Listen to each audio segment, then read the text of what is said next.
உங்க எல்லாருக்குமே தெரியாத சில விஷயங்களை இந்த வீடியோல வந்து பார்க்க போறோம்.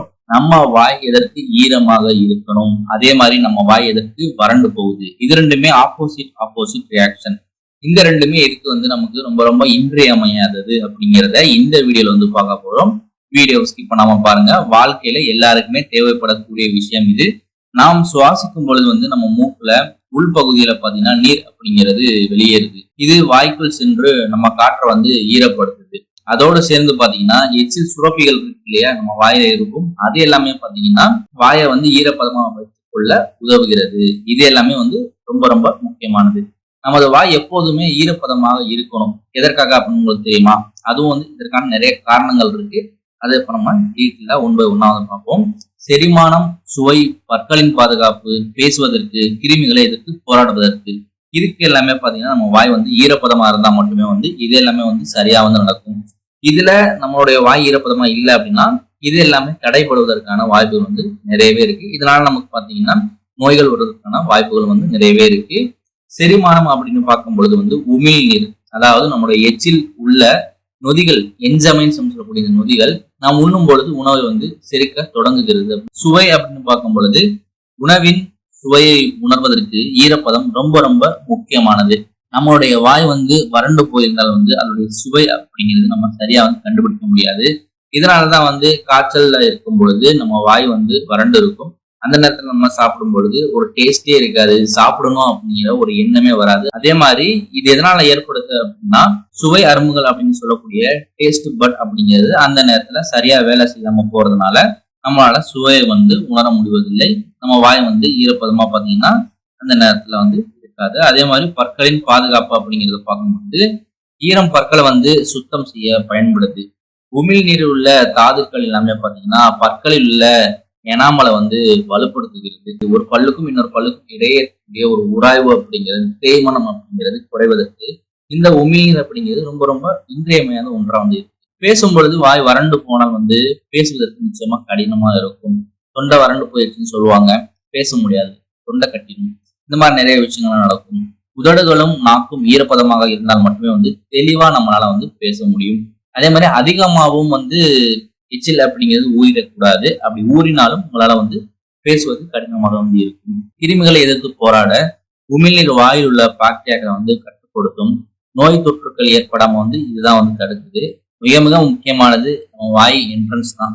நம்ம ஒரு சாப்பாடு சாப்பிடணும்னா இந்த இடத்துல வந்து ஒரு நல்ல விஷயம் சாப்பிடணும்.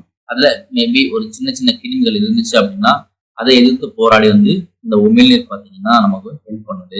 ஆகவே வந்து நம்ம வாயை வந்து ஈரப்பதமா வச்சுக்கிறது அப்படிங்கிறது ஒட்டுமொத்தமான உடல் ஆரோக்கியத்திற்கு இன்றியமையாத ஒன்றா இருக்கு. நம்மளுடைய வாய் வந்து எப்ப வறண்டு போகும் அப்படிங்கிறத பார்க்கும்பொழுது பொதுவாக உடற்பயிற்சி செய்யும் பொழுதும் வந்து நம்மளுடைய வாய் வந்து வறண்டு போவதற்கான வாய்ப்புகள் நிறையவே இருக்கு. ஆனா அது வந்து ஒரு தற்காலிகமான வறட்சி, கொஞ்ச நேரத்திலே அது வந்து சரியாயிடும். ஆனா சளி பிடிக்கும் பொழுது நமக்கு ஸ்பீடா போகுதா அப்படின்னு பாத்தீங்கன்னா போகாது. வாய் வறண்டு போக நிறைய வாய்ப்பு இருக்கு. அதுவும் வந்து சில நாட்கள் வரை வந்து நீடிப்பதற்கான வாய்ப்புகள் இருக்கு. மூச்சு விடுதல்ல சில மாற்றங்கள் ஏற்படும் கண்டிப்பா, மூக்கு அடைச்சிருச்சுன்னா. அதே மாதிரி நீரிழப்பு அப்படிங்கிறது ஏற்படும். நம்ம சாப்பிடக்கூடிய மாத்திரைகள்னால நீரிழப்பு அப்படிங்கிறது ஏற்படும். மூச்சு விடுதல் அப்படிங்கிறத பார்க்கும் பொழுது சளி பிடிக்கும் பொழுது மூக்கடைப்பு ஏற்படுவது வழக்கமான ஒண்ணுதான். அப்போது நம்மளால மூக்குல இருந்து சுவாசிக்க முடியாது. அதனால வந்து வாயில இருந்து நம்ம வந்து சுவாசிப்போம். வாய் வழியாக தொடர்ந்து சுவாசிக்கும் பொழுது வாயில் உள்ள ஈரம் விரைவிலேயே ஆவியாகி வாய் வந்து வறண்டு போகுது. இதுவே நீரிழப்பு அப்படிங்கிறத டீஹைட்ரேஷன் அப்படின்னு சொல்லுவாங்க. சளி காய்ச்சல் போன்ற உடல்நலக் குறைவு ஏற்படும் பொழுது நம் உடல் நீரிழப்புக்கு ஆளாகிறது. இதனால் வாய் வறண்டு போகுது, உதடுகள் வெடித்து போவது, தொண்டை வறட்சி அப்படிங்கிறது ஏற்படுவது சாதாரணமான ஒன்று. சளி மருந்துகள், சில சளி மருந்துகள் வந்து குறிப்பாக வந்து ஆன்டிஹிஸ்டமின்ஸ் அப்படின்னு சொல்லக்கூடிய இந்த மருந்துகள் வாய் வறட்சியை ஒரு பக்க விளைவாகவே வந்து ஏற்படுத்துது. ஆகவே வந்து சளி பிடிக்கும் பொழுது வந்து நிறைய நீரை குடிப்பது, சூடான பானங்களை அருந்துவது, ஆவி பிடிப்பது போன்ற வாய் வறட்சியை குறைக்கக்கூடிய விஷயங்களை நம்ம கண்டிப்பா வந்து செய்யணும். ஆவி பிடிப்பது கூட பாத்தீங்கன்னா நம்ம வாய் வறட்சியை வந்து குறைப்பதற்கான வாய்ப்புகள் நிறையவே இருக்கு. சளி தொல்லையை நீக்க இது கண்டிப்பா வந்து உதவும். நீங்க வீட்டுல வந்து எளிய முறையில நான் இப்ப சொல்லக்கூடிய விஷயங்களை செஞ்சீங்க அப்படின்னா உங்க வாய் எப்பவுமே வந்து ஈரப்பதமா இருக்கும், நீரோட்டமாக வந்து இருக்கும். இதுதான் வந்து ஹைட்ரேஷனுக்கான முக்கியமான சில விதிகள். அதுல முக்கியமானது வந்து தண்ணீர் குடிப்பது. நாள் முழுவதும் வந்து சிறிது சிறிதாக தண்ணீர் குடிப்பது. வாயை ஈரப்பதமாக வச்சுக்கோங்க. உங்களுக்கு எப்பெல்லாம் வந்து வாய் வந்து வறண்டு போறதா ஃபீல் பண்றீங்களோ உடனே போய் நீங்க வந்து கொஞ்சம் வந்து தண்ணி குடிச்சுக்கலாம். ஒரு பாட்டில் எப்போதுமே வந்து தண்ணி எடுத்து வச்சுக்கோங்க. வெளியே போறீங்க அப்படின்னாலும் ஒரு பாட்டில தண்ணி எடுத்துட்டு போங்க. அதுதான் வந்து உங்களுக்கு பெஸ்டா இருக்கும். வெளியே போகும்போது நீங்க மேபி காசு அதிகமா கொடுத்து தண்ணி வாங்க வேண்டிய சூழ்நிலை ஏற்படலாம், அல்லது சுகாதாரம் இல்லாத தண்ணி நீங்க குடிப்பதற்கான வாய்ப்புகள் நிறைய இருக்கு. இதனால வந்து ஹைஜீனிக் ப்ராப்ளம் உங்களுக்கு வருவதற்கான வாய்ப்புகள் இருக்கு. அதனால போகும்போது வீட்டுல இருந்து தண்ணி வந்து எடுத்துட்டு போங்க. அது சுடு தண்ணியா இருந்துச்சு அப்படின்னா வந்து ஒரு பிளாஸ்க்ல வந்து எடுத்துட்டு போங்க. மோஸ்ட்லி வந்து உங்களுக்கு எது பெட்டரா இருக்கோ அதை வந்து சூஸ் பண்ணிக்கோங்க. ஈரப்பதம் மூட்டிகள் அப்படின்னு சொல்லக்கூடிய ஒரு விஷயம், இது நிறைய பேருக்கும் தெரியாது. நீங்க நிறைய ஆன்லைன்ல பார்த்துருப்பீங்க. ஹியூமிடிஃபயர் அப்படின்னு சொல்லக்கூடிய சில விஷயங்கள் வந்து காமிப்பாங்க. ஏதோ ஒரு சின்ன பாக்ஸ் மாதிரி இருக்கும், அதுல இருந்து புகை மாதிரி வந்துகிட்டு இருக்கும். நிறைய பேர் அதை வந்து விளையாட்டை யூஸ் பண்றாங்க அப்படின்னு நினைச்சிட்டு இருக்காங்க. அது உண்மையிலேயே வந்து ஒரு விளையாட்டு கிடையாது. ரூம்ல இருக்கக்கூடிய ஈரப்பதத்தை அதிகரிப்பதற்காக. இப்ப வந்து ஒரு சம்மர் சீசன்ல வந்து காற்றுல ஈரப்பதம் குறைஞ்சிருக்கும். அந்த நேரத்துல பாத்தீங்கன்னா நம்ம அதை வந்து யூஸ் பண்ணிக்கலாம். இதற்கு சில ஆப்லாம் இருக்கு. ரூம்ல எவ்வளவு உங்களுக்கு ஈரப்பதம் இருக்கு அப்படிங்கிறது கண்டுபிடிக்கிறதுக்கு சில ஆப்லாம் இருக்கு. அதை யூஸ் பண்ணி எவ்வளவு இருக்கணும் அப்படிங்கறத பார்த்துக்கோங்க. அது கம்மியா இருந்துச்சுன்னா அந்த நேரத்துல நீங்க வந்து ஆன் பண்ணி யூஸ் பண்ணிக்கலாம். அல்ல டெய்லி நீங்க யூஸ் பண்றதா இருந்தாலும் நீங்க வந்து யூஸ் பண்ணிக்கலாம். இரவில் தூங்கும் பொழுது அறையில் ஈரப்பதம் மூட்டிகளை பயன்படுத்தினால் காற்றில் உள்ள ஈரப்பதம் உங்க வாயை வந்து வறட்சி ஆகாம பார்த்துக்கிறோம். இதனால வந்து நிறைய பேர் தூங்கும் பொழுது வந்து யூஸ் பண்றாங்க. அதுல வந்து ஒரு லைட்டும் கொடுத்துருப்பாங்க. அதை நீங்க நைட் லைட்டா வந்து யூஸ் பண்ணிக்கலாம். நீங்க ஹியூமிடிஃபயர் வாங்கணும்னு நினைச்சீங்கன்னா நான் கீழே வந்து ஒரு லிங்க் கொடுத்துருக்கேன். அதை கிளிக் பண்ணி பாருங்க. ஒரு 600 ரூபா 500 ரூபாக்குள்ள தான் இருக்கு. நெக்ஸ்ட் வந்து உமிழ்நீர் சுரப்பை தூண்டுவது. நம்ம வாய் வந்து ஈரப்பதமா இருக்குன்னா எச்சில் ஊறுவதை அதிகரிச்சோம் அப்படின்னா வந்து ஈஸியா வந்து வாய் வறட்சி அப்படிங்கிறது. இதற்கு வந்து சர்க்கரை இல்லாத மிட்டாய்கள், ஸ்விங்கம் போன்ற விஷயங்களை வந்து சாப்பிடலாம்.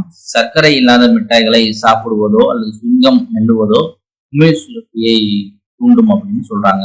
எப்பவுமே வாயை வந்து ஈரப்பதமா வச்சுக்கணும். அதனாலதான் வந்து இந்த மாதிரி ஸ்விங்கம், சர்க்கரை இல்லாத மிட்டாய்கள்லாம் வந்து சாப்பிடுறாங்க. பொதுவா நீங்க வந்து ஒரு ஸ்விங்கம் வாங்குறீங்க அப்படின்னா அதுல வந்து சைலிட்டலம் சொல்லக்கூடிய அந்த பொருள் இருக்கான்னு பார்த்துக்கோங்க. அப்படி இருக்கக்கூடிய பொருட்களை வாங்கினா பற்களுக்கும் நல்லது அப்படின்னு சொல்றாங்க. பெருஞ்சீரகம் வந்து நீங்க எடுத்துக்கலாம். பெருஞ்சீரகத்தை மெல்லும் பொழுது இயற்கையாகவே உமிழ்நீர் சுரப்பி வந்து அதிகரிக்கும். அதே மாதிரி சில பழக்க வழக்கங்களை நீங்க தவிர்க்கணும். காஃபி மற்றும் ஆல்கஹால், டீ போன்ற விஷயங்களை வந்து நீங்க தவிர்க்கணும். கஃபீன் அப்படின்னு சொல்லக்கூடிய அந்த பொருள் இருக்கக்கூடிய விஷயங்களையும் நீங்க தவிர்க்கணும். ஆல்கஹால் ஆகியவை வந்து உடலில் நீலப்புக்கு உங்களை வழிவகுக்கும். வாய் வறட்சி வந்து அதிகரிப்பதற்கான வாய்ப்பு நிறைய இருக்கு.